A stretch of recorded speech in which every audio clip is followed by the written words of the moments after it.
بسم الله الرحمن الرحيم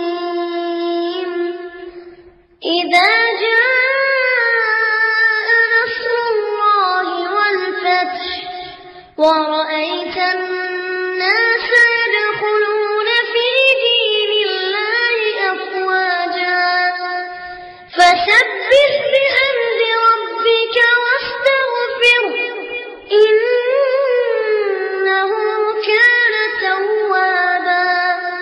அஸ்ஸலாமு அலைக்கும் வரஹ்மத்துல்லாஹி வபரகாத்துஹு.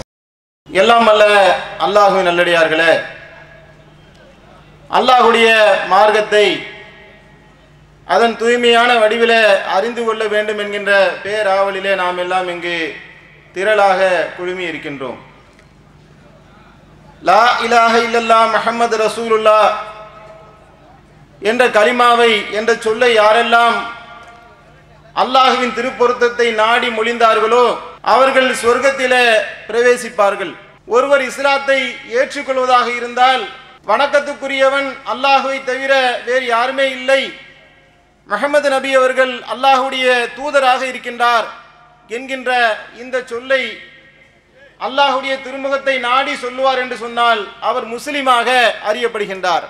லா இலாஹ இல்லல்லாஹ் வணக்கத்துக்குரியவன் அல்லாஹுவை தவிர வேறு யாருமே இல்லை என்று சொல்லிக்கொண்டு அல்லாஹுக்கு இணை வைக்கக்கூடிய மக்களாக நம்முடைய சமுதாயத்தில் பெரும்பாலான மக்கள் இருப்பதை நாம பார்க்கின்றோம். பள்ளிவாசலுக்கு சென்று ஈயாக்க நஅபுது வ ஈயாக்க நஸ்தாயின், இறைவா உன்னையே வணங்குகின்றேன், உன்னிடமே உதவியும் தேடுகின்றேன் என்று பள்ளியிலே அல்லாஹ்விடத்தில் பிரார்த்தனை செய்துவிட்டு பள்ளிவாசலுக்கு நேர் எதிராக இருக்கக்கூடிய அவுலியாவிடத்தில் சென்று அவரிடத்தில் பாஸ்போர்ட்டுக்காக விண்ணப்பம் செய்யக்கூடிய காட்சியை நாம பார்க்கின்றோம். அவரிடத்தில் உதவி கோரக்கூடிய காட்சியை நாம பார்க்கின்றோம். அல்லாஹுவை மட்டுமே வணங்க வேண்டிய நாம் அல்லாஹுவால் படைக்கப்பட்ட படைப்பினங்களையும் வணக்கத்துக்குரியவர்களாக எப்படி ஆக்கி கொண்டோமோ அதை போல முஹம்மது ரசூலுல்லாஹ் முஹம்மது நபி அவர்கள் தான் அல்லாஹுடைய தூதர் என்று சொல்லிக்கொண்டே இந்த சத்திய கொள்கைக்கு நேர் முரணாக மாறு செய்து நடக்கக்கூடிய காட்சியை நாம பார்க்கின்றோம். இதுக்கு என்ன காரணம்? முஹம்மது ரசூலுல்லாஹ் என்று சொல்லக்கூடிய இந்த வார்த்தையினுடைய உண்மையான பொருளை நம்மில் பல மக்கள் விளங்காதவர்களாகத்தான் இதை செய்கின்றார்களோ என்று நமக்கு என்ன தோன்றுகின்றது.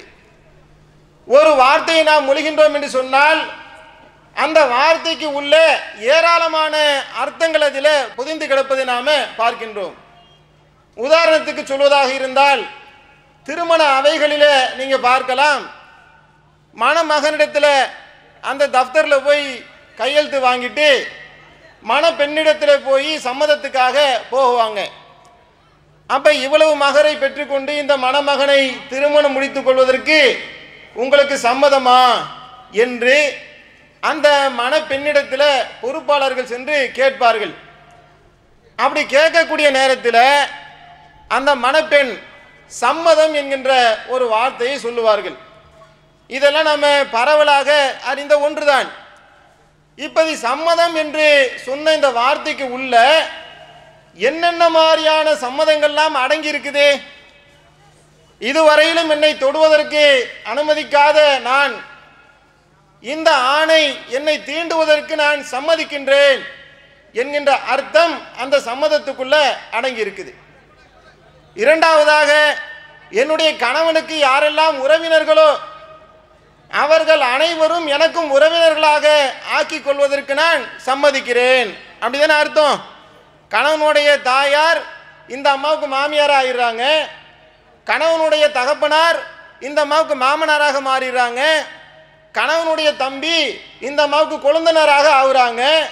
சம்மதம் என்கின்ற இந்த ஒரு வார்த்தைக்கு உள்ள கணவனுடைய சொந்தக்காரங்கள் எல்லாம் உறவினர்கள் எல்லாம் எனக்கும் உறவினர்கள் தான் என்று நான் சம்மதம் தெரிவிக்கின்றேன் என்கின்ற அர்த்தமும் உள்ளடங்கி இருக்குது. அடுத்து மூணாவதா என்ன? கணவன் வீட்டிலே இல்லாத நேரத்தில் என்னுடைய கற்பையும் கணவனுடைய பொருள்களையும் பாதுகாத்து நடந்து கொள்வதற்கு நான் சம்மதம் தெரிவிக்கிறேன். என்னுடைய சொத்தில என்னுடைய கணவனுக்கு பங்கு தருவதற்கு நான் சம்மதம் தெரிவிக்கின்றேன். என்னுடைய கணவன் இறந்து போய்விட்டால் அதற்காக இத்தா இருப்பதற்கு நான் சம்மதம் தெரிவிக்கின்றேன். இப்படி சம்மதங்கள் தொடர்ந்துகிட்டே இருக்கு. இந்த மணமகனை திருமணம் முடிப்பதற்கு சம்மதமா என்று கேட்ட இந்த ஒரு கேள்விக்குள்ள, சம்மதம் என்று சொன்ன இந்த ஒரு பதிலுக்குள்ள இப்படி பல நூறு அர்த்தங்கள் ஒளிந்து கிடப்பதை நாம பார்க்கிறோம். ஒரு பெண்ணை திருமணம் முடிச்சுட்டு போயிட்டு அந்த கணவர் வந்து சொல்றாரு, ஏம்மா வீட்டெல்லாம் கொஞ்சம் பெருக்கி கிளீன் பண்ணி எடுமா என்று சொல்றாரு.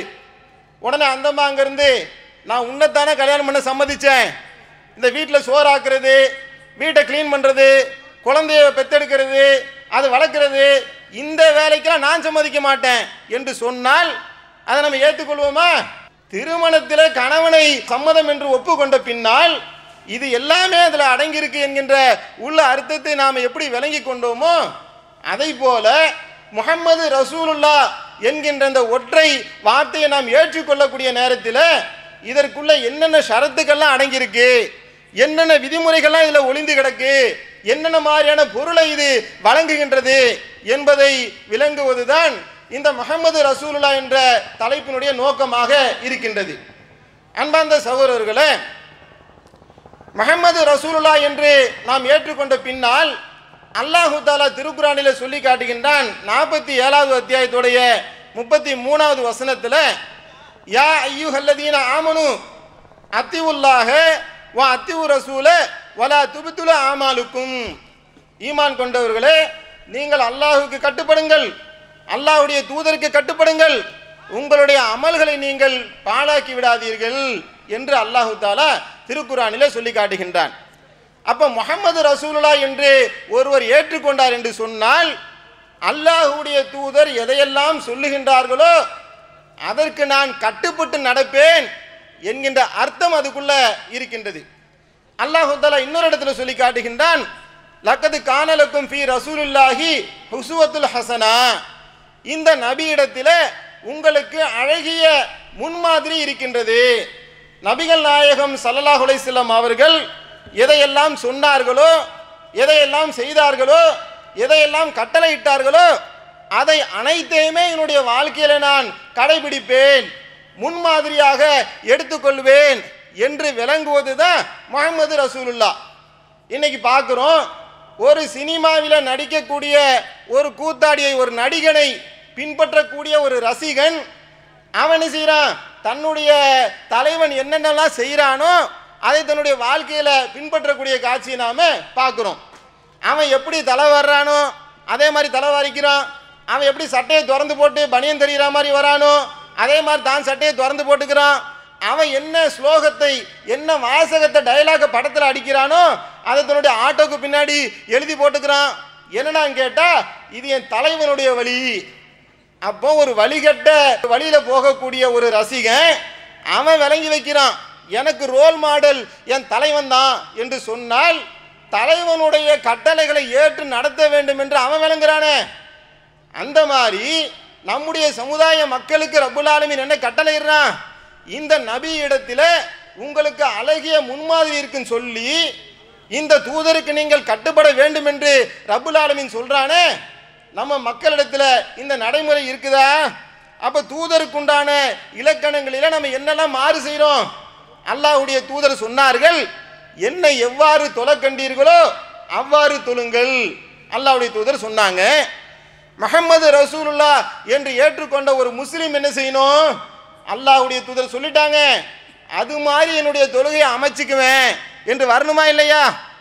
ஆனா நான் ஷாஃபி மதபை சேர்ந்தவன், நான் ஹனபி மதகபை சேர்ந்தவன், நான் ஹம்பலி, நான் மாலிக் என்று சொல்லி ஆளாளுக்கு ஒரு வழிமுறையை கடைபிடிப்பார்கள் என்று சொன்னால் முஹம்மது ரசூலுல்லாவை அவர்கள் நிராகரிக்கின்றார்கள். அல்லாஹ்வுடைய தூதர் சொல்றாங்க, நீங்க நெஞ்சில தக்பீர் கட்டுங்க என்று. அப்ப ஹனபி மதபுடைய சட்ட நூல்ல தொப்புள்ள கை கட்டுங்க என்று சொல்லப்பட்டால் இப்போ ஒரு முஸ்லீம் என்ன எடுக்கணும்? அல்லாஹ்வுடைய தூதரிடத்துல அழகிய முன்மாதிரி இருக்குன்னு அல்லாஹ் சொல்றான்ல, அதன் அடிப்படையில் அல்லாஹ்வுடைய தூதர் சொன்னதை முறைப்படி தான் என்னுடைய தொழுகையை நான் அமைத்துக் கொள்வேன் என்று ஒருவர் வந்தால் அவர் முஹம்மது ரசூலுல்லாஹ் என்கின்ற வட்டத்துக்குள்ள வந்துட்டாரு. இல்ல ரசூலுல்லாஹ் ஒன்று சொல்லி இருக்கட்டும், நான் என்னுடைய ஹனஃபி இமாம் சொன்ன மாதிரி தான் கேட்பேன், ஷாஃபி இமாம் சொன்ன மாதிரி தான் கேட்பேன், அது மாதிரி தான் என்னுடைய தொழுகை முறையை அமைத்துக் கொள்வேன் என்று சொன்னால் அவர் வார்த்தையில முகமது ரசூலுல்லாஹ் சொல்றாரு, நடைமுறையில முகமது ரசூலுல்லாஹ் என்கின்ற வட்டத்தை விட்டு வெளியே போய்விட்டார். அல்லாஹ்வுடைய தூதர், நீங்கள் நோன்பை நிறைவுபடுத்தி திறக்கின்ற காலமெல்லாம் நேர்வழியில் இருக்கின்றீர்கள் என்று அல்லாஹ்வுடைய தூதர் சொன்னார்கள். இல்ல ஒரு பேணுதலுக்காக நாங்க ஒரு 5 நிமிஷம் பிற்படுத்தி நாங்க திறந்துக்கிறோம் என்று சொன்னால் அல்லாஹ்வுடைய தூதருடைய வழிமுறையை நேரடியாக புறக்கணிக்கின்ற காட்சியை நாம பார்க்கின்றோம். நபிகள் நாயகம் ஸல்லல்லாஹு அலைஹி வஸல்லம் அவர்கள் இந்த உலகத்திற்கு இபாதத்துடைய விஷயங்களாக இருந்தாலும் நடைமுறை வாழ்க்கை சம்பந்தப்பட்ட விஷயங்களாக இருந்தாலும் அனைத்து துறைகளுக்கும் வழிகாட்டினாங்கல்ல. ஒரு திருமணம் முடிக்க வேண்டும் என்று சொன்னால் அந்த திருமணத்தை எப்படி செய்யணும், யாரை கல்யாணம் பண்ணணும், எந்த முறையில் கல்யாணம் பண்ணணும், எவ்வளோ மகர் கொடுக்கணும், எல்லா விஷயங்களையும் அல்லாஹ்வுடைய தூதர் சொல்லி அதை தன்னுடைய வாழ்க்கையில் நடைமுறைப்படுத்தியும் காட்டினாங்க. அப்போ அல்லாஹும் திருக்குரான்ல சொல்லி காட்டுகின்றான் மகரை கொடுக்க வேண்டும் என்று சொல்லி. அல்லாஹ்வுடைய தூதரும் மகரை கொடுத்து திருமணம் செய்தார்கள். ஆனால் அல்லாஹ்வுடைய தூதரா அவங்க எப்படியாவது செஞ்சுட்டு போட்டோம், எங்க அம்மா என்ன சொன்னார்களோ, எங்க ஊர்ல பெருசா தலப்பா கட்டின அசரத்து என்ன சொன்னார்களோ, காலம் காலமாக நாங்க என்ன செஞ்சுட்டு வரோமோ, எதை செய்தால் எங்களுக்கு லாபமா இருக்குமோ அதன் அடிப்படையில் நாங்கள் வரதட்சணை வாங்கித்தான் திருமணம் செய்வோம் என்று ஒரு முஸ்லிம் முடிவெடுத்தால் அவர் முஹம்மது நபி ஸல்லல்லாஹு அலைஹி வஸல்லம் அவருடைய வழிமுறையை தூக்கி எறிஞ்சிட்டாரே. அல்லாஹ்வுக்கு கட்டுப்படுங்கள், அல்லாஹ்வுடைய தூதருக்கு கட்டுப்படுங்கள் என்று அல்லாஹு தஆலா சொன்ன கட்டளையை தூக்கி எறிஞ்சிட்டாரே. இந்த நபியிடத்துல அழகிய முன்மாதிரி இருக்குன்னு சொல்லி அல்லாஹ் சொன்னானே, இந்த நபியிடத்துல எனக்கு முன்மாதிரி இல்லை, இந்த இமாம் இடத்துல எனக்கு முன்மாதிரி இருக்கு, ஊர் மக்களிடத்துல முன்மாதிரி இருக்கு என்று முன்மாதிரியை இவர் வேற எங்கேயாவது மாற்றி எடுத்தார் என்று சொன்னால் அப்புறம் முஹம்மது ரசூலுல்லாஹ் என்று சொல்லக்கூடிய வட்டத்தை விட்டு வெளியே போய்விட்டார். அதான் அர்த்தம். இது மட்டுமல்ல, சட்டம் எழுதி வைக்கிறாங்க. அல்லாஹ்வுடைய தூதர் என்ன சட்டங்களை சொன்னார்களோ அந்த சட்டத்திற்கு நேர் முரணாக சட்டமாக இருந்தாலும் சரி அதையும் நான் பின்பற்றுவேன் என்று சட்டங்களை வடிவமைக்கக்கூடிய காட்சியை நாம பார்க்கிறோம். ஒரு பெண்ணுடைய கணவர் காணா போயிட்டாரு. காணா போயிட்டா இந்த அம்மாவுடைய நிலைமை என்ன, எவ்வளவு நாளைக்கு பொறுத்திருக்கணும்? இவங்க ஃபிக்ஹ் நூல்ல எழுதி வைக்கிறாங்க, இந்த அம்மா 120 வருடங்கள் காத்திருக்க வேண்டும். 120 வருஷம் கழிச்சு அவர் வந்தாருன்னா அவரை கல்யாணம் பண்ணிக்கலாம். அல்லாஹ்வுடைய தூதர் இந்த சட்டத்தை சொல்லியிருப்பாங்களா? அல்லாஹ்வுடைய தூதர் சொன்ன அந்த வழிமுறைகளுக்கு நேர் முரணாக ஒருவர் போயிட்டாரு, காணா போயிட்டாரு, கிடைக்கலையா, அந்த அம்மாவுக்கு வாழ்க்கை துணை வேணுமா, எங்க இருக்காரு அட்ரஸ் தெரியலையா, அழகா அவங்க குலா என்கின்ற அந்த ஒரு வழிமுறையை நபிகள் நாயகம் ஸல்லல்லாஹு அலைஹி வஸல்லம் அவர்கள் கொடுத்தார்களே, அதை ஏற்று அந்த திருமணத்தை ரத்து செய்யறதை விட்டுட்டு ஒரு 30 வயசு பெண்ணுக்கு கணவர் காணா போயிட்டாங்கன்னா 150 வயசு வரைக்கும் அவங்க காத்திருக்கணுமா. 150 வயசு வரைக்கும் உயிர் வாழ்றது கஷ்டம். 150 வயசு வரைக்கும் கின்னஸ் ரெக்கார்டு மாதிரி கிளவிய ஆகி நடக்க முடியாம தலைமுடியெல்லாம் பஞ்சடைஞ்சு போய் இப்படி இருந்தா அங்கிருந்து 170 வயசுல மாப்பிள்ள வந்து ஏரோப்ளேன்ல வந்து இறங்குவாராம், இவருக்கு நீ கல்யாணம் பண்ணி வை என்கின்ற கோமாளித்தனமான சட்டங்களை இவர்கள் ஏன் சொல்றாங்க? இந்த நபியிடத்துல அழகிய முன்மாதிரி இருக்குன்னு அல்லாஹ் சொல்றான். நபியிடத்துல எங்களுக்கு முன்மாதிரி இல்ல, எங்களுக்கு இந்த மதபு சட்டங்களில் ஷாஃபி இமாம் இடத்துல தான் முன்மாதிரி இருக்கு, ஹனபி இமாம் இடத்துல தான் எங்களுக்கு முன்மாதிரி இருக்கு என்று அல்லாஹ்வுடைய தூதருடைய வழிமுறையை தூக்கி முதுகுக்கு பின்னால் போட்டுவிட்டு அல்லாஹும் அல்லாஹ்வுடைய தூதரும் காட்டிய ஒளிமயமான இந்த வழிமுறைகள் எல்லாம் தூக்கி எறிந்துவிட்டு முன்மாதிரியை வேறு இடத்துல எடுப்பார்கள் என்று சொன்னால் வாய்களிலே முஹம்மது ரசூலுல்லாஹ் சொன்னவர்களாக அவர்கள் இருக்கலாம். ஆனால் முஹம்மது ரசூலுல்லாஹ் என்கின்ற வட்டத்தை விட்டு இவர்கள் வெளியேறியவர்களாக ஆகுவார்கள். அடுத்து இரண்டாவதா பார்க்கிறோம். இது ஒண்ணு. முஹம்மது ரசூலுல்லாஹ் என்று சொன்னால் முஹம்மது நபி என்பதோடு சேர்த்து இவர்கள் தான் இறுதி தூதர் என்பதையும் சேர்த்து நம்பணும். முஹம்மது நபி அவர்கள் தூதர் தான், அவர்களோடு சேர்த்து இன்னும் தூதர்கள் வருவார்கள் என்று ஒருத்தர் நம்பினால் அவர் முஹம்மது ரசூலுல்லாஹ்வை நிராகரித்தவராக ஆகுவார். அல்லாஹு தஆலா 33வது அத்தியாயத்துடைய 40வது வசனத்தில் சொல்லி காட்டுகின்றான், முஹம்மது அல்லாஹ்வின் தூதராகவும் நபிமார்களின் முத்திரையாகவும் இருக்கின்றார் என்று அல்லாஹ் திருக்குர்ஆன்ல சொல்றான். இது மாதிரி பல இடங்களில இந்த கருத்தை சொல்லக்கூடிய வசனங்கள் திருக்குர்ஆனில இருக்கின்றது. நபி நாயகம் ஸல்லல்லாஹு அலைஹி வஸல்லம் அவர்கள் சொல்லி காட்டினார்கள், எனக்கும் முன்னர் உள்ள நபிமார்களுக்கும் உள்ள உதாரணம் ஒரு மனிதன் கட்டிய மாளிகையை போன்று. அந்த மாளிகையை அவன் அழகுற கட்டினான். அதன் மூலையில ஒரே ஒரு செங்கல் மட்டும் வைக்கப்படாமல் இருந்து அந்த மாளிகை அழகுற கட்டி முடிக்கப்பட்டது. மக்கள் எல்லாம் அந்த மாளிகையை பார்வையிட்டார்கள். மக்கள் எல்லாம் சொல்லிக் கொண்டார்கள், இந்த ஒரு இடமும் பூர்த்தி செய்யப்பட்டால் நல்லா இருக்குமே என்று மக்கள் எண்ணினார்கள். அறிந்து கொள்ளுங்கள், நான் தான் அந்த செங்கல், நான் நபிமார்களிலே முத்திரையாக இருக்கின்றேன் என்று நபிகள் நாயகம் ஸல்லல்லாஹு அலைஹி வஸல்லம் அவர்கள் சொல்லி காட்டினார்கள். இது புகாரியில 3535வது ஹதீஸாக பதிவு செய்யப்பட்டுள்ளது. அதே மாதிரி நபிகள் நாயகம் ஸல்லல்லாஹு அலைஹி வஸல்லம் அவர்கள் சொன்னார்கள், இஸ்ரவேல் சமுதாயத்தை வழி நடத்துவதற்காக நபிமார்கள் தொடர்ச்சியாக வந்தார்கள். ஆனால் என்னுடைய சமுதாயத்திற்கு நான் தான் நபி, எனக்கு பின் நபி இல்லை என்று அல்லாஹ்வுடைய தூதர் சொன்னார்கள். புகாரியில 3455வது ஹதீஸாக இது பதிவு செய்யப்பட்டுள்ளது.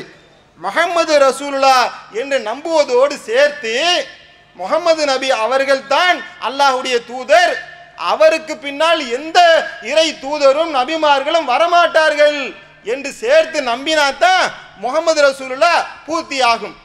ஆனா காதியானிகள் என்று சொல்லக்கூடிய ஒரு கூட்டம் பாகிஸ்தானில காதியான் என்கின்ற ஊரில் மிர்சா குலாம் என்கின்ற ஒருத்தன் பிறக்கிறான். இவன் என்ன செய்யறான், முஹம்மது நபி அவர்களுக்கு பிறகு நான் தூதராக வந்திருக்கிறேன் என்று உலகத்திற்கு அறிவிக்கிறான். அறிவிச்ச பின்னால் இவனுக்கு பின்னால் ஆயிரக்கணக்கான மக்கள் செல்கின்றார்கள். இவன் கலிமா சொல்லும்போது என்ன சொல்லுவான், லா இலாஹ இல்லல்லாஹ் முஹம்மது ரசூலுல்லாஹ் என்ற கொள்கையும் ஏத்துக்குவான். ஏத்துக்கிட்டு முஹம்மதுக்கு பின்னாடி மிர்சா குலாம் ஆகிய நானும் இறை தூதர் தான் என்று சொன்னால், இதை பின்பற்றினால் முஹம்மது ரசூலுல்லாஹ்வை பூர்த்தி செஞ்சவன ஆகுவானா? இவன் வாழுகின்ற காலத்திலேயே இவன் ஒரு பொய்யன், இவன் நபி கிடையாது என்கின்ற அடையாளத்தை இந்த சமுதாயத்தில் விட்டு சென்ற காட்சி நாம பார்க்கிறோம். கோயமுத்தூர்ல இதே மிர்சா குலாம் காதியா இந்த குரூப்போட விவாதத்தை நடத்தி இவன் ஒரு மாபெரும் பொய்யன் என்பதை அக்குவேறு ஆணிவேராக விவாதத்தின் மூலியமாக நம்முடைய ஜமாத் களம் கண்டது. இவன் என்ன செய்யறான், நபிமார்கள்லாம் முன்னறிவிப்பு செய்வாங்கல்ல, நபிமார்கள் முன்னறிவிப்பு செஞ்சா அது அல்லாஹ்வுடைய புறத்திலிருந்து அவர்களுக்கு வஹி மூலம் கொடுக்கப்பட்டு அந்த வஹி செய்தியை மக்களுக்கு சொல்லுவார்கள். அதே மாதிரி இந்த காதியானி என்று சொல்லக்கூடிய இவன் ஒரு முன்னறிவிப்பு செய்கிறான். முஹம்மதி பேகம் என்கின்ற ஒரு பெண்ணை திருமணம் முடிக்க வேண்டும் என்று விரும்புகிறான். ஆனால் அவங்களுடைய தந்தை அகமது பேக் என்ன செய்கிறாரு, இந்த காதியானி ஒரு பெரிய பேக்கு அப்படிங்கிறத விளங்கிக்கிட்டு இந்த கிறுக்கனுக்கு பொண்ணு தரக்கூடாது என்று முடிவு பண்ணி சுல்தான் முகமது என்கின்ற ஒருத்தருக்கு கல்யாணம் பண்ணி வச்சிடறாரு. அப்ப இவர் ஒரு முன்னறிவிப்பு செய்கிறாரு, இந்த சுல்தான் முகமது 3 மாசம் கழிச்சு இறந்து போவார். இவர் இறந்து போனதுக்கு பின்னால் முகமதி பேகம் இருக்காங்கல்ல, அவங்க இத்தா இருப்பாங்க. அவங்க இத்தா இருந்து முடித்த பின்னால் முகமதி பேகத்தை நான் திருமணம் முடிச்சுக்குவேன் என்று முன்னறிவிப்பு செய்துவிட்டு இது நடக்கலன்னு சொன்னா நான் ஒரு பொய்யன் என்பதற்கு இதுவே சான்று. அல்லாஹ் எப்படி பொய்யனை தன்னுடைய வாய்களால் அடையாளம் படுத்தி காட்டுறான் பாருங்க. இப்படி சொன்னானா, சொன்ன 3 மாசத்துக்குள்ள முகமது சுல்தான் இறக்கல, சொன்ன இந்த மிர்சா குலாம் இறந்து போயிட்டான். அப்ப இந்த சமுதாயத்தில் பொய்யனாக வந்த ஒருத்தன் தான் பொய்யன் என்று சாட்சி பகர்ந்து விட்டு இறந்து போயிட்டானே, இவனை பிடிச்சிக்கிட்டு இவன் தான் இறுதி தூதர் என்ற பின்னாடி ஒரு கூட்டம் போகுது என்று சொன்னால், இவர்கள் முஹம்மது ரசூலுல்லாஹ் என்று சொன்னாலும் கூட இறுதி தூதர் முஹம்மது ரசூலுல்லாஹ் என்று விளங்காத காரணத்தினால்தான், நபிமார்களுக்கெல்லாம் முத்திரை அல்லாஹ்வுடைய தூதர் நபிகள் நாயகம் ஸல்லல்லாஹு அலைஹி வஸல்லம் அவர்கள்தான் என்பதை விளங்காத காரணத்தினால் இவர்கள் மதம் மாறி போன காட்சியை நாம பார்க்கிறோம். இது ரெண்டாவது. மூணாவது என்ன, நபிகள் நாயகம் ஸல்லல்லாஹு அலைஹி வஸல்லம் அவர்கள் அல்லாஹு தஆலா அவர்கள் கொடுத்த இந்த பணியை மக்கள் மத்தியில் கொண்டு வந்து கொடுத்தார்கள். அவர்களுக்கு கொடுக்கப்பட்ட பணியை பற்றி அல்லாஹ் திருக்குர்ஆனில 16வது அத்தியாயத்துடைய 44வது வசனத்துல தெளிவாக சொல்லி காட்டுகின்றான். மக்களுக்கு அருளியதை நீ விளக்க வேண்டும் என்பதற்காகவும் அவர்கள் சிந்திக்க வேண்டும் என்பதற்காகவும் இந்த போதனையை உமக்கு நாம் அருளினோம். நபிகள் நாயகம் ஸல்லல்லாஹு அலைஹி வஸல்லம் அவருடைய பணியை அல்லாஹ் சொல்றான், உனக்கு நான் இந்த வேதத்தை ஏன் கொடுத்தேன் தெரியுமா? இதை கொண்டு போய் மக்களிடத்தில் கொடுத்து அவர்களுக்கு எழக்கூடிய சந்தேகங்களை நீ விளக்கணும், அதுதான் உன்னுடைய வேலை என்று அல்லாஹ் திருக்குர்ஆனில 16வது அத்தியாயத்துடைய 44வது வசனத்தில் சொல்லி காட்டுகின்றான். அதே மாதிரி 16வது அத்தியாயத்துடைய 64வது வசனத்தில் இன்னும் கூடுதல் அழுத்தத்தோடு அவர்கள் முரண்பட்டதை அவர்களுக்கு நீ விளக்குவதற்காகவே தவிர உமக்கு இந்த வேதத்தை நாம் அருளவில்லை. உனக்கு வேதம் கொடுத்ததே எதுக்காகத்தான்? நீ அவங்களுக்கு விளக்க வேண்டும் என்பதற்காகத்தான். இதுக்காக தவிர வேற எதற்காக உனக்கு இந்த வேதத்தை அருளவில்லை என்று திட்டவட்டமாக அல்லாஹ் தஆலா 16வது அத்தியாயத்துடைய 64வது வசனத்தில் சொல்லி காட்டுகின்றான். அப்ப நமக்கு என்ன விளங்குது? நபிகள் நாயகம் ஸல்லல்லாஹு அலைஹி வஸல்லம் அவர்கள் ஒரு வேதத்தை கொண்டாந்து கொடுக்குறாங்க.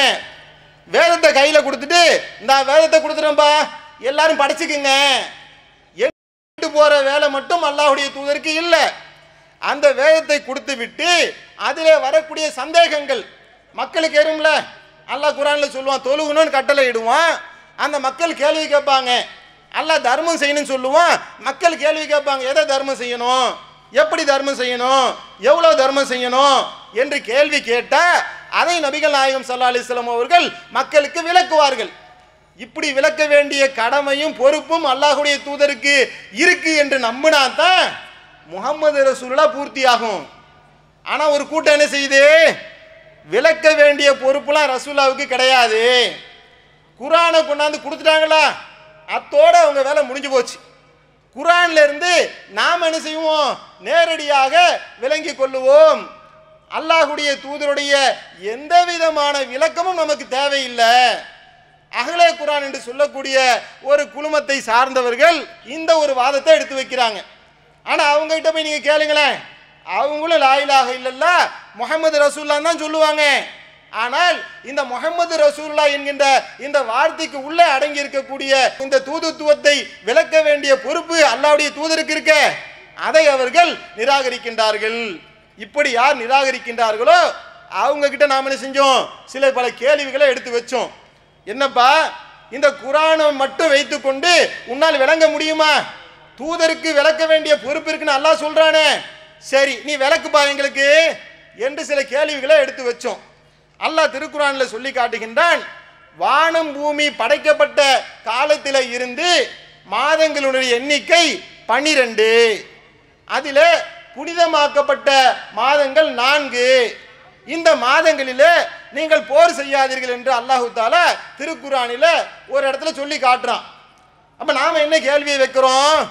4 மாதங்கள் புனிதமாக்கப்பட்ட மாதம்னு குர்ஆன்ல இருக்குல்ல, குர்ஆனுக்கு அல்லாஹ்வுடைய தூதருடைய விளக்கம் தேவையில்லைன்னு சொல்றல. இந்த குர்ஆனை புடி, இந்த குர்ஆனில இருந்து அந்த புனிதமாக்கப்பட்ட 4 மாதம் எது? அது எவ்வளவு முக்கியத்துவம் பெறுது? போர் செய்வதற்கு விலக்கப்பட்ட மாதம். அந்த மாதத்தில் போர் புரிகிறது பெரும்பாவம். அப்ப எவ்வளவு முக்கியத்துவம் வாய்ந்த இந்த சட்டத்தை நீ இந்த குர்ஆனில இருந்து எங்களுக்கு அந்த 4 மாதத்துடைய பேரை சொல்லு. கியாமத் நாள் வரைக்கும் இந்த அஹ்லே குர்ஆன் காரர்களால இந்த கேள்விக்கு பதில் சொல்ல முடியுமா? அல்லாஹ்வுடைய தூதர் தான் விளக்குறாங்க. போர் செய்ய தடை செய்யப்பட்ட அந்த 4 மாதங்களை நபிகள் நாயகம் ஸல்லல்லாஹு அலைஹி வஸல்லம் அவர்கள் விளக்கக்கூடிய காட்சியை நாம பார்க்கிறோம். அல்லாஹ் குர்ஆன்ல தொழுகுமாறு கட்டளை இடுறான். எப்படிப்பா தொழுகணும்? ருக்குல என்ன ஓதணும்? சஜ்தால என்ன ஓதணும்? ஃபஜ்ர்ல எத்தனை ரக்காத் தொழுகணும்? லோஹர்ல எத்தனை? மக்ரிப்ல எத்தனை? ஒலு செய்யணுமே, எப்படி ஒலு செய்யறது? எல்லா முறைகளையும் பற்றி நாம் அந்த இபாதத்துக்கள் சம்பந்தமாக நோன்பா இருக்கட்டும், ஹஜ்ஜா இருக்கட்டும், அல்லாஹ் ஒரு கட்டளையை சொல்லுவோம், ஒரு சில சட்டங்கள் இருக்கும். முழுமையான விளக்கம் என்பது ஹதீஸ்ல தானப்பா இருக்கு. நீ எங்களுக்கு விளக்கு, குர்ஆனில இருந்து ஒவ்வொன்றாக எடுத்து விளக்குப்பா என்று கேட்டால் பதில் சொல்ல முடியாம திணறக்கூடிய காட்சியை நாம பார்க்கிறோம். அப்ப நமக்கு என்ன விளங்குது? இவர்களும் லா இலாஹ இல்லல்லாஹ் முஹம்மது ரசூலுல்லாஹ் என்று சொன்னவர்கள் தான். சொல்லிக்கொண்டு குர்ஆனை விளக்க வேண்டிய பொறுப்பு ரசூல் ஸல்லல்லாஹு அலைஹி வஸல்லம் அவர்களுக்கு இல்லை என்று நிராகரித்தார்களே, முஹம்மது ரசூலுல்லாஹ் என்ற வட்டத்தை விட்டு இவர்கள் வெளியேறியவர்களாக ஆகுவார்கள் அப்படிங்கிறது நமக்கு விளங்க முடியுது. இது 3. 4வதா என்ன, நபிகள் நாயகம் ஸல்லல்லாஹு அலைஹி வஸல்லம் அவர்கள் இந்த மார்க்கத்தை விளக்க வேண்டிய பொறுப்பை அல்லாஹ் அவர்கள்ட்ட கொடுத்தான்ல, அப்படி கொடுத்த அந்த பொறுப்பை அல்லாஹ்வுடைய தூதர் முழுமையாக செய்தார்களா, அரைகுறையாக விட்டுட்டு போயிட்டாங்களா? மக்களே, அல்லாஹ்வுடைய தூதர் தான் கொண்டு வந்த இந்த தூதுத்துவத்தை, அந்த தூதுத்துவத்திலே வந்த சந்தேகங்களை மக்களுக்கு விளக்க வேண்டிய இந்த பொறுப்பை 100% செய்து விட்டார்கள் என்று நம்புவதுதான் லா இலாஹ இல்லல்லாஹ் முஹம்மது ரசூலுல்லாஹ்வை சரியான முறையில் ஏற்றுக்கொண்டதாக ஆகும். இல்லை இல்லை, ரசூலுல்லாஹ் வந்தாங்க, எங்களுக்கு விளக்குனாங்க, 195 விளக்கிட்டாங்க, ஒரு 5 விட்டுட்டு போயிட்டாங்க, விளக்காம விட்டுட்டு போயிட்டாங்க, 98 விளக்கிட்டாங்க, ஒரு 2 சொல்லாம போயிட்டாங்க என்று ஒருவர் நம்பினால் அவர் முஹம்மது ரசூலுல்லாஹ்வை நிராகரித்தவர் ஆவார். அல்லாஹு தஆலா திருக்குர்ஆனிலே 5வது அத்தியாயத்துடைய 3வது வசனத்தில் சொல்லி காட்டுகின்றான், அல் யௌம அக்மல்து லக்கும் தீனுக்கும் வ அத்மம்து அலைக்கும் நிஅமதி வ ரலீது லக்கும் இஸ்லாம தீனா. இன்றைய தினம் இந்த மார்க்கத்தை நான் நிறைவு செய்து விட்டேன், இந்த மார்க்கத்தை உங்களுக்காக நான் பூர்த்தி செய்து விட்டேன், இந்த மார்க்கத்தை நான் உங்களுக்கு இந்த வழிமுறையை ஏற்றுக்கொண்டதாக ஆக்கி கொண்டேன், என்னுடைய அருள் கொடைகளை உங்களுக்கு நிறைவு செய்து விட்டேன் என்று ரப்புல் ஆலமீன் 5வது அத்தியாயத்துடைய 3வது வசனத்தில் சொல்லி காட்டுகின்றான். இந்த வசனம் என்ன சொல்லுது? இந்த மார்க்கம் பரிபூர்ணப்படுத்தப்பட்டு விட்டாச்சு. அல்லாஹ்வுடைய தூதருக்கு நான் என்னென்ன பணிகள் எல்லாம் இவருக்கு நான் கொடுத்தேனோ அந்த பணியை, அந்த மார்க்கத்தை இவர் பரிபூர்ணமாக மக்கள் மன்றத்தில் எடுத்து சொல்லிவிட்டார். அவர் என்னென்ன வழிமுறைகளை எல்லாம் சொன்னாரோ அதை நான் மார்க்கமாக அங்கீகரித்து கொண்டேன், அதை என்னுடைய வழிமுறையாக நான் பொருந்தி கொண்டேன் என்று அல்லாஹ் குர்ஆன்ல சொல்றான். இவங்க என்ன சொல்றாங்க? ரசூலுல்லாஹ் வந்தாங்க, அவங்க தூதர் தான், அவர்கள் சொன்னார்கள், ஆனால் முழுசா சொல்லல என்று ஒரு மூமின் சொல்வார் என்று சொன்னால் அவர் முஹம்மது ரசூலுல்லாஹ்வை நிராகரித்தவரா இல்லையா? அல்லாஹ்வுடைய தூதர் தன்னுடைய ஹஜ்ஜத்துல் விதாவிலே மக்களை எல்லாம் அழைத்து வைத்துக் கொண்டு சொன்னார்கள், மக்களே, அல்லாஹ் என்னை எந்த தூதுத்துவ பணிக்காக அனுப்பினானோ அதை உங்களிடத்தில் எடுத்து சொல்லி விட்டேனா என்று மக்களை பார்த்து கேட்டார்கள். மக்கள் எல்லாம் ஆம் என்று சாட்சி பகர்ந்த பின்னால் அவர்கள் அல்லாஹ்வை அழைத்து தன்னுடைய சாட்சியை பகர்ந்தார்கள் என்ற விஷயத்தை நாம ஹதீஸ்களில் பார்க்கிறோம். அப்போ நபிகள் நாயகம் ஸல்லல்லாஹு அலைஹி வஸல்லம் அவர்கள் சொல்றாங்க, எந்த தூதுத்துவ பணிக்காக நான் வந்தேனோ அதை முழுமையாக மறைக்காமல் உங்களிடத்தில் சொல்லிவிட்டேன்னு சொல்றாங்க. அல்லாஹ்வும் குர்ஆன்ல சொல்றான். ஆனால் முஹம்மது ரசூலுல்லாஹ் என்று ஏற்றுக்கொண்டவர்களில் ஒரு சாரார் சொல்றாங்க, ரசூல் ஸல்லல்லாஹு அலைஹி வஸல்லம் அவர்கள் கொடுத்த விளக்கம் போதாது, சஹாபாக்கள் சில பேர் சில விளக்கங்கள் சொல்ல வேண்டியிருக்கு, அதில் அபூபக்கர் சில விளக்கங்களை சொன்னால் அப்பதான் மார்க்கம் பூர்த்தியாகும், உமர் உஸ்மான் அலி அவர்கள் சில விளக்கங்கள் சொன்னாதான் மார்க்கம் பூர்த்தியாகும் என்று ஒரு சாரார் சொல்லுவார்கள் என்று சொன்னால், நம்புவார்கள் என்று சொன்னால் முஹம்மது ரசூலுல்லாஹ் என்கின்ற வட்டத்தை விட்டு அவர்கள் வெளியேறியவர்களாக ஆவார்களா இல்லையா? அப்ப நாம கேட்கிறோம், இந்த குர்ஆன்ல இருக்கக்கூடிய விஷயங்கள், நபிகள் நாயகம் ஸல்லல்லாஹு அலைஹி வஸல்லம் அவர்கள் போதித்த போதனைகள், இவற்றையெல்லாம் தாண்டி இந்த நபி தோழருடைய விளக்கம் உங்களுக்கு எந்த விஷயத்தில் தேவைப்படுது? இந்த உலகத்தில் எழக்கூடிய எல்லா கேள்விகளுக்கும் குர்ஆனில இருந்தும் நபிகள் நாயகம் ஸல்லல்லாஹு அலைஹி வஸல்லம் அவர்களுடைய போதனைகளே இருந்தும் எந்த கேள்வியாக இருந்தாலும் நீங்க கேளுங்க, அதுக்கு நாங்க பதில் சொல்றோம். நாங்க பதில் சொல்றோம் சொன்னா அது எங்களுடைய அறிவில் இருக்கக்கூடிய ஆணவத்தினால், அகம்பாவத்தினால், பெருமையினால் சொல்லக்கூடிய வார்த்தை அல்ல. ரப்புல் ஆலமீன் சொல்றான், இந்த மார்க்கத்தை நான் பரிபூர்ணப்படுத்தி விட்டேன். அல்லாஹ்வுடைய தூதர் சொன்னார்கள், உங்களை நான் பிள்ளை விளையார் என்ற மார்க்கத்தில் விட்டு செல்றேன், அதிலே இருள் கூட பகலை போல் மில்லும் என்று சொன்னார்களே. இருட்டு கூட பகலை போல் மின்னக்கூடிய ஒரு மார்க்கத்தில் அல்லாஹ்வுடைய தூதர் விட்டுட்டு போன காரணத்தினால், அல்லாஹ் இந்த மார்க்கத்தை பரிபூர்ணப்படுத்தி விட்ட காரணத்தினால், இந்த மார்க்கத்தில் கியாமத்து நாள் வரையிலும் எந்த கேள்வியை எடுத்து வைத்தாலும் அதற்கு குர்ஆனிலே இருந்தும் சஹீஹான ஹதீஸ்களிலே இருந்தும் எங்களால பதில் சொல்ல முடியும் என்று நாங்கள் சொல்றோமே. அப்ப இதை மறுக்கக்கூடியவங்க என்ன செய்யணும்? இந்த பாருங்க, நாங்க சொல்றோம் குர்ஆன்ல இருந்தும் ஹதீஸ்ல இருந்தும் மட்டும் மார்க்கம் பூர்த்தி அடையல, நான் கேட்கிற கேள்விக்கு நீங்க பதில் சொல்லுங்க என்று வரணுமா இல்லையா? அப்படி யாரும் முன் வரல. இப்படி ஒருத்தர் நம்புனா முஹம்மது நபி ஸல்லல்லாஹு அலைஹி வஸல்லம் அவர்களுடைய போதனைகளில் முழுமைத்துவம் இல்லை என்று ஒருவர் நம்பினால் அவர் முஹம்மது ரசூலுல்லாவை நிராகரித்தவராக ஆகுவார். முஹம்மது ரசூலுல்லாஹ் என்கின்ற வட்டத்தை விட்டு அவர் வெளியேறியவராக ஆகுவார். அப்புறம் என்ன சொல்றாங்க? சஹாபாக்கள் எப்படி மார்க்கத்தை விளங்கினார்களோ அப்படி நாம விளங்கணும். நம்மளா புதுசு புதுசா எதுவும் யோசிக்க கூடாது. ரசூல் ஸல்லல்லாஹு அலைஹி வஸல்லம் சொன்னாங்க, சஹாபாக்கள் விளங்கிக்கிட்டாங்க. அப்ப நபி தோழர்கள் எப்படி இந்த மார்க்கத்தை விளங்கினார்களோ அப்படித்தான் நாம் விளங்க வேண்டும் என்ற கருத்தை எடுத்து முன்வைக்கின்றார்கள். அப்ப நாம் என்ன கேட்கிறோம்? நபி தோழர்கள் எப்படி இந்த மார்க்கத்தை விளங்கினார்களோ அது போலத்தான் நாம விளங்கணுமா? சரி வாங்க, நாம சில சட்டங்களை எடுத்து வைக்கிறோம். இதை நபி தோழர்கள் எப்படி விளங்கினாங்க அது மாதிரி தான் நாம விளங்கணுமா என்று சில கேள்விகளை கேட்கிறோம். இப்போ நமக்கெல்லாம் ஒரு சட்டத்தை பற்றி பெரும்பாலும் எல்லாருமே அறிஞ்சு வச்சிருப்போம். ஒழு செய்வதற்கு தண்ணி இல்லைன்னு சொன்னால் என்ன செய்யணும்? இங்கே இருக்கக்கூடிய ஒரு சின்ன பையனை அழைச்சி கேட்டால் கூட சொல்லுவார், ஒழு செய்வதற்கு தண்ணி கிடைக்கவில்லை என்று சொன்னால் தயமம் செய்து கொள்ள வேண்டும் என்ற சட்டம் நம்மள பெரும்பாலான மக்களுக்கு தெரிந்த ஒரு விஷயம்தான். நபிகள் நாயகம் ஸல்லல்லாஹு அலைஹி வஸல்லம் அவருடைய காலத்துக்கு பின்னால் உமர் ரலியல்லாஹு தஆலா அவர்களும் அம்மார் ரலியல்லாஹு தஆலா அவர்களும் இருக்கக்கூடிய ஒரு அவைக்கு ஒரு நபி தோழர் வரார். அவர் வந்து என்ன கேட்கிறாரு? இந்த கேள்வியை கேட்கிறார், ஒழு செய்வதற்கு தண்ணீர் கிடைக்கவில்லை என்று சொன்னால் நாங்கள் என்ன செய்வது? அப்போ உமர் ரலியல்லாஹு தஆலா அவர்கள் பதில் சொல்லுகின்றார்கள், நீங்க தண்ணி கிடைக்கின்ற வரையில தொழாம இருக்கணும் என்று சொல்றார். எப்ப இது நடக்குது? அல்லாஹ்வுடைய தூதருடைய மரணத்துக்கு பின்னால் உமர் ரலியல்லாஹு தஆலாவுடைய ஆட்சி காலத்தில் இந்த சம்பவம் நடக்குது. உடனே பக்கத்தில் இருந்த அம்மார் என்ன செய்யறாங்க? உமரே, உங்களுக்கு நான் ஒரு சம்பவத்தை நினைவுபடுத்துறேன். நம்ம ரெண்டு பேருமே ஒரு போர்க்களத்துக்கு போயிருந்தோம். அந்த போர்க்களத்தில் நம்ம ரெண்டு பேருக்குமே குளிப்பு கடமையாயிருச்சு. அப்போ நான் என்ன செஞ்சேன்? மண்ணில் பிறண்டுட்டு தொழுதுட்டேன்.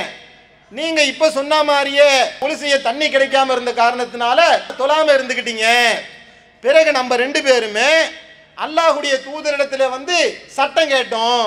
அல்லாஹ்வுடைய தூதர் சொன்னார்கள், தூய்மையான மணலில் உங்களுடைய கரங்களை தட்டி அதை ஊதிவிட்டு உங்களுடைய முகங்களிலும் உங்களுடைய கரங்களிலும் தடவிக்கொள்வது உங்களுக்கு போதுமானது.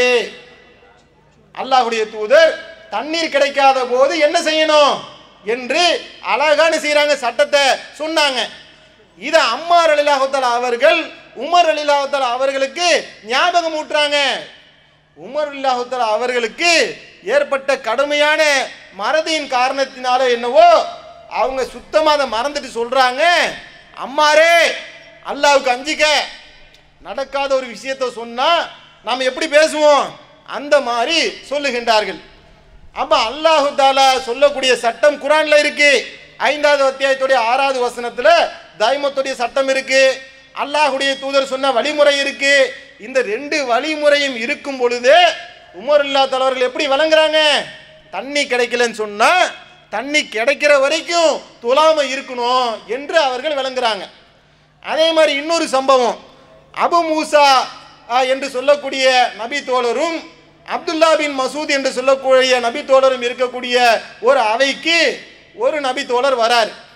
இது ஒரு ஹாட் டாபிக்கா ஓடி இருக்கு போல தெரியுது.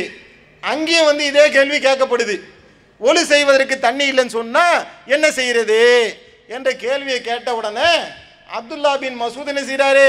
டக்குன்னு உமர் ரலியல்லாஹு தஆலா அவர்கள் சொன்ன மாதிரியே ஒழு செய்யறதுக்கு தண்ணி கிடைக்கலன்னு சொன்னா தண்ணி கிடைக்கிற வரைக்கும் தொழாம இருந்துக்கணும் என்ற சட்டத்தை சொல்றார். சொன்ன உடனே அபு மூசா என்ன செய்யறாங்க? அம்மார் அவர்களுக்கு அல்லாஹ்வுடைய தூதர் சொன்ன ஹதீஸ் இருக்குதே, என்று சொன்ன உடனே இவங்க அப்துல்லா பின் மசூத் என்ன செய்கிறாரு, அதை மறுத்து அதைத்தான் உமர் அவர்கள் மறுத்து விட்டார்களே. பாயிண்ட் எங்க வருது? அபு மூசா அவர்கள் சொல்றாங்க, அல்லாஹ்வுடைய தூதர் சொன்ன பொன்மொழியை எடுத்து ஹதீஸை எடுத்து இப்படி அம்மார் கிட்ட தைமம் செஞ்சிருக்க சட்டத்தை ரசூலா சொல்லி இருக்கிறாங்களே என்று சொல்லக்கூடிய நேரத்தில் இவர் சொல்றாரு, அதை உமர் மறுத்து விட்டார்களே. அல்லாஹும் அல்லாஹ்வுடைய தூதரும் சேர்ந்து ஒரு முடிவெடுத்து விட்டால் அதிலே மாற்று கருத்து கொள்வதற்கு ஈமான் கொண்ட ஆணுக்கோ பெண்ணுக்கோ எந்த அதிகாரமும் இல்லை என்று அல்லாஹ் குர்ஆன்ல சொல்றான். ஒரு சட்டத்தை இப்படிதான் நிலைநாட்ட வேண்டும் என்று அல்லாஹ்வுடைய தூதர் சொல்றாங்க. அதுக்கு அப்துல்லா பின் மசூத் சொல்றாங்க, உமர் அவர்கள் நிராகரித்து விட்டார்களே என்று சொன்ன பின்னாடி கூட அபு மூசா அவர்கள் விடல. அப்ப இந்த 5வது அத்தியாயம் 6வது வசனம் இருக்குது, இந்த குர்ஆனுடைய வசனத்துக்கு என்ன விளக்கம் இந்த தைமத்துடைய சட்டத்தை எடுத்து போடுறாங்க குர்ஆன்ல இருந்து. அப்ப நாம என்ன செய்வோம், ஈமான் கொண்டிருக்கக்கூடிய ஒரு முஸ்லீம் என்ன செய்வோம், குர்ஆனில் இருக்கக்கூடிய வசனங்களை கேட்டால், அல்லாஹ்வுடைய தூதருடைய பொன்மொழியை கேட்டா சமீனா தான கேட்டோம் கட்டுப்பட்டோம் என்று வந்துருவோமா இல்லையா? அப்துல்லா பின் மசூத் அவர்கள் சொல்றாங்க, இதெல்லாம் நம்ம நடைமுறைப்படுத்தினா நாளைக்கு குளிர் அடிக்குதுன்ற காரணத்தை காட்டி எல்லாருமே தயவும் செய்ய ஆரம்பிச்சிருவாங்க. குர்ஆனுடைய வசனத்தை சொன்ன பின்னாலும் கூட தைமத்துடைய சட்டத்தை இந்த நபி தோழர் மறுக்கிறாரு. இப்ப இந்த நபி தோழர்களை பத்தி பேசுற காரணத்தினால் அவர்களை விமர்சனம் செய்வதற்காக இந்த தலைப்பு அல்ல. அவர்கள் நம்மை விட ஈமானில உயர்ந்தவராக இருக்கலாம், அவர்கள் நம்மை விட மார்க்கத்தில் பல தியாகங்களை செய்திருக்கலாம், அவர்கள் நம்மை விட தர்ஜாக்களில தரத்தில பல வகையில உயர்ந்தவர்களாக இருக்கலாம். ஆனால் மார்க்கத்தை விளங்கிக் கொள்ளக்கூடிய விஷயத்தில் மனிதன் என்ற அடிப்படையில் தவறு செய்வார்கள் என்பது தெல்ல தெளிவா தெரியுதா இல்லையா? அப்ப இந்த சலஃபுகள் என்று சொல்லக்கூடியவங்க சஹாபாக்கள் எப்படி இந்த மார்க்கத்தை விளங்கி கொண்டார்களோ அப்படித்தான் விளங்கணும் என்று சொன்னால், இங்க அம்மாருடைய வழியை பின்பற்றுறதா உமர் அவர்களுடைய வழியை பின்பற்றுறதா? ரெண்டு பேருமே சஹாபி தானே. அபு மூசா என்று சொல்லக்கூடிய நபி தோழருடைய வழிமுறையை பின்பற்றுறதா, அப்துல்லா பின் மசூத் என்று சொல்லக்கூடிய நபி தோழருடைய வழிமுறையை பின்பற்றுறதா? இவங்க ரெண்டு பேருமே நபி தோழர் தானே. அப்ப நேரடியாக அல்லாஹும் அல்லாஹ்வுடைய தூதரும் சொன்ன விஷயம் குர்ஆனிலும் ஹதீஸிலும் தெல்ல தெளிவாக இருந்தால் அதை நேரடியாக பின்பற்றிட்டு போறதை விட்டுட்டு நபி தோழருடைய வழிமுறையை எடுக்கிறேன் என்று உள்ள நுழைகின்ற காரணத்தினால் இவங்க முஹம்மது ரசூலுல்லாஹ் என்று சொல்லக்கூடிய வட்டத்தை விட்டு வெளியேறக்கூடிய காட்சியை நாம பார்க்கிறோம். அன்பார்ந்த சகோதரர்களே, நபிகள் நாயகம் ஸல்லல்லாஹு அலைஹி வஸல்லம் அவர்களுடைய செயல்பாடுகளை நாம் எப்படி பிரிக்கிறோம்? ரெண்டா பிரிக்கிறோம். வஹி என்று அல்லாஹ்வுடைய தூதருக்கு எதெல்லாம் வந்ததோ அதுதான் பின்பற்றத்தக்கது. நபிகள் நாயகம் ஸல்லல்லாஹு அலைஹி வஸல்லம் அவர்களுக்கு சொந்த கருத்தாக எதையெல்லாம் சொல்லுகின்றார்களோ அதை நாம பின்பற்ற தேவையில்லை என்று நாம விளங்குறோம். அதுக்கு என்ன ஆதாரம்? நபிகள் நாயகம் ஸல்லல்லாஹு அலைஹி வஸல்லம் அவர்கள் பைத்துல் முகத்தஸை நோக்கி அவங்களுடைய முதல் கிப்லாவாக அது இருக்கு. அது மதீனாவிற்கு போன பின்னால் பைத்துல் முகத்தஸை நோக்கி தொழுதுகிட்டு இருக்காங்க. அவங்களுக்கு காபத்துல்லாவை நோக்கி தொழ வேண்டும் என்று மனசுல ஒரு விருப்பம் வருது. அந்த ஆசை வந்த உடனே மக்களை எல்லாம் அழைச்சி, மக்களை இங்க வாங்க, எனக்கு என்னமோ காபத்துல்லாவை அதை நோக்கி தொழுதாதான் நல்லா இருக்கும் போல தோணுது, இனிமேட்டு இன்னையிலிருந்து நம்மளாம் காபத்துல்லாவை நோக்கி தொழலாம் என்று அல்லாஹ்வுடைய தூதர் கட்டளையிட முடிஞ்சதா? அப்படி கட்டளையிட்டார்களா? என்ன நடந்துச்சு? வானத்தின் பக்கம் என்ன செய்து அவங்க முகம் அடிக்கடி திரும்புது. தன்னுடைய விருப்பத்திற்கு ஆதரவாக அல்லாஹ்விடத்திலிருந்து வஹி வந்துராதா? நமக்கு விருப்பம் இருந்தா கூட அங்கிருந்து கட்டளை வராதா என்று வானத்தை பார்த்துக்கிட்டே இருக்கிறாங்க. அல்லாஹ் ஆயத்தை இறக்குறான், நபியே நீர் விரும்பிய கிப்லாவின் பக்கமே உம்முடைய முகம் வானத்தின் பக்கம் திரும்புவதை நாம பார்க்கிறோம். நீர் விரும்பிய கிப்லாவின் பக்கம் உன்னுடைய முகத்தை திருப்புவீராக. அல்லாஹ் உத்தரவு கொடுக்கிறான். அல்லாஹ்வுடைய தூதரே உன்னை விரும்பினா கூட மார்க்கம் என்ற பேரால ஒன்றும் செய்ய முடியல. அவங்களுடைய விருப்பத்துக்கு ஆதரவாக வஹி வந்தால் அதைத்தான் நடைமுறைப்படுத்த முடியுது. அதே மாதிரி அல்லாஹ்வுடைய தூதருக்கு ஒன்று பிடிக்கல, நபி அவங்களுடைய மனைவிமார்களுடைய திருப்தியை நாடி தேனை தனக்குத்தானே ஹராமாக்கிக்கிறாங்க, தடுத்துக்கிறாங்க. தடுத்த உடனே அல்லாஹ் என்ன செய்யறாங்க? இந்த ஆயத்தை இறக்கி, நான் ஹலாலாக்குன ஒண்ணு நீ எப்படி ஹராமாக்குவ?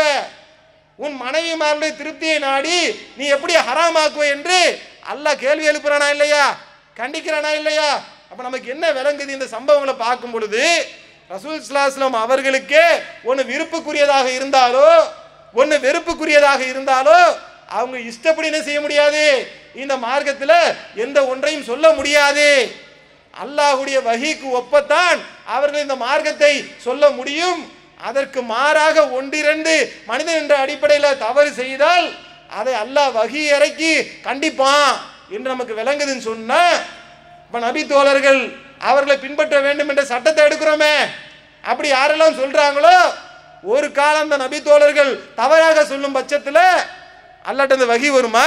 அபூபக்கர் அவர்களுக்கு வஹீ வந்து, அபூபக்கரே நீ தப்பா விளக்கம் சொல்ற, இதுதான் சரியான விளக்கம் என்று அபூபக்கருக்கோ உமருக்கோ உஸ்மானுக்கோ அலிக்கோ எந்த ஒரு சஹாபாக்களுக்கோ அல்லாஹ்வுடைய புறத்திலிருந்து வஹீ வருமா? அப்ப நாம தெளிவா விளங்க வேண்டும்.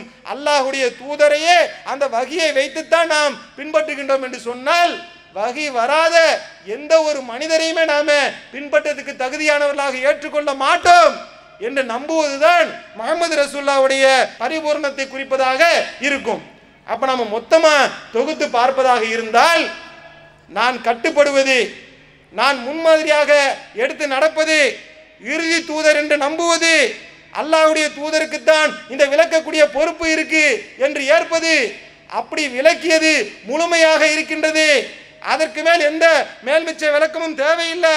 இந்த தூதருடைய வழிகாட்டி எங்களுக்கு முழுமையானது என்று யாரெல்லாம் நம்புகின்றார்களோ, இப்படி நம்பக்கூடிய இந்த நம்பிக்கைத்தான் முஹம்மது ரசூலுல்லாவை பரிபூரணப்படுத்தியதாக ஆகும் என்பதை நம்மால் விளங்கிக் கொள்ள முடிகின்றது.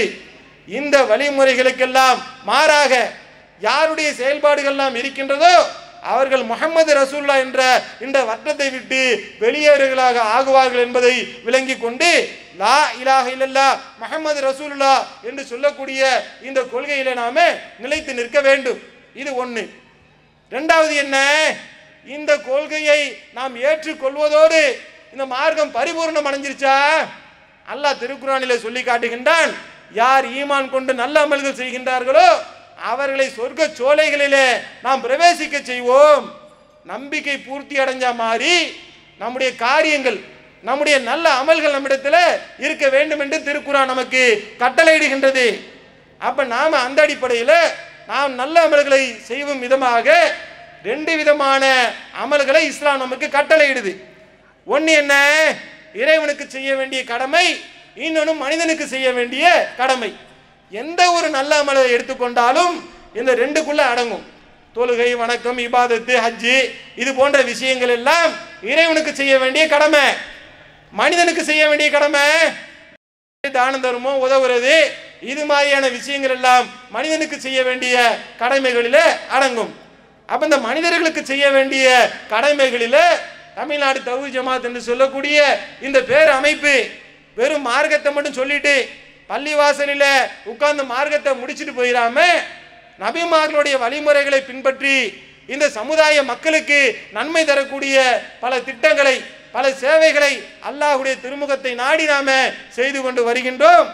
அதனுடைய ஒரு அங்கம்தான் இந்த மேடைக்கு வலதுபுறமாக நிற்கிதே இந்த ஆம்புலன்ஸ். மறுமை நாளையில ஒரு மனிதன் நரக படுகொலியில விழுந்து விடக் கூடாது என்பதற்காகத்தான் இந்த முஹம்மது ரசூலுல்லாஹ் என்று சொல்லக்கூடிய செயல் திட்டத்தை மக்கள் மன்றத்தில் நாம பிரச்சாரமாக எடுத்து வைக்கிறோம். அதுபோல இந்த உலகத்துல ஒருத்தன் அடிபட்டு கிடந்தான் சொன்னா இங்கே அவன் மௌத்தா போயிடக்கூடாது, அவன் உயிர் காப்பாற்றப்பட வேண்டும் என்கின்ற நல்லெண்ணத்தில் அவசர உதவிக்காக ஆம்புலன்ஸ் சேவையை தமிழ்நாடு தௌஹீத் ஜமாத் உங்களுக்கு அர்ப்பணம் செய்கின்றது. இந்த ஆம்புலன்ஸை நல்ல முறையில் பயன்படுத்தி கொண்டு அதை பொதுமக்களுடைய பயன்பாட்டுக்கு கொண்டு வரதுக்கு உண்டான வேலைகளை நாம் செய்ய வேண்டும். நன்மையான காரியங்களில் ஒருவருக்கொரு உதவி செய்து கொள்ள வேண்டும் என்று ரப்புல் ஆலமீன் கட்டளையிடுகின்றான்.